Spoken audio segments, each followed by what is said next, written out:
Good evening and welcome back to Twin State Sports. I'm Zach Seminar. Today, coaches and media across the SEC have recognized the impressive work by senior Teaira McCowan and Vic Schaefer that have led to an SEC regular season championship. Coach Schaefer named the SEC Coach of the Year for a second straight season.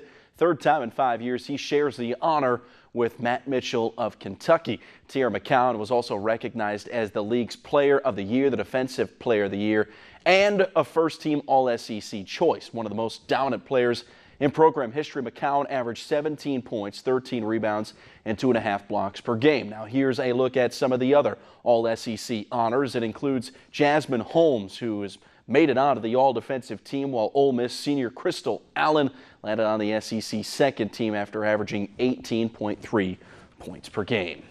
The Ole Miss Rebels haven't had the successful year that everyone had hoped in year one under Coach Yo, but as the season comes to a close, the Rebels will have one more chance to shine in the spotlight when the SEC tournament lights turn on tomorrow in Greenville. Coach Yo saw some good things in the second half of their loss against Tennessee this weekend and hopes they can translate that into tomorrow's first-round meeting with Florida. There's a team full of All-Americans that play at a high level, as you can see. Once they started getting rolling, I mean, they were almost unguardable. But we fought, and hopefully we could take that type of fight that we had in the third and fourth quarter into our game versus Florida on Wednesday. Tomorrow's game tips off at 10 a.m. on the SEC Network.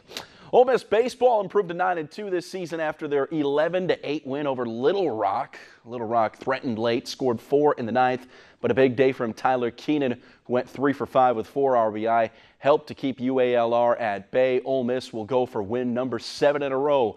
ECU comes to town tomorrow. Speaking of East Carolina, Pirates were in Starkville today, taking on Mississippi State, and the Diamond Dogs improved to 11-1 on the year with a 4-1 win. Jordan Westberg had 3 hits. James Keegan picked up the win on the Hill. MSU has Arkansas Pine Bluff tomorrow afternoon. And Mississippi State softball breezes by Tennessee Martin this afternoon, 9-1.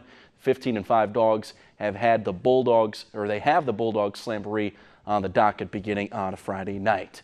And spring is in the air, and the Mississippi State football team has cracked the seal on the 2019 season with their first spring practice. Today is the second year the Joe Moorhead era is underway. Today is practice 1 of 14, which will be capped by the Dogs' annual maroon and white spring game on April the 13th.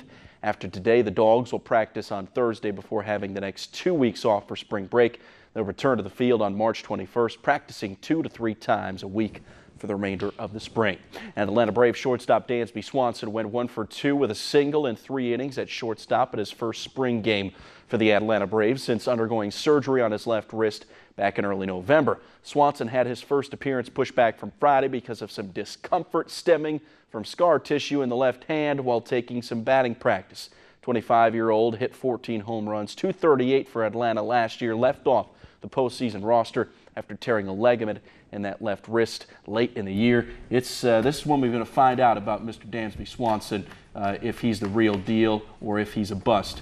Braves need him. They got a lot of young talent. He's one of the pieces to the puzzle. Yeah, former #1 overall pick out of Vanderbilt. Yeah.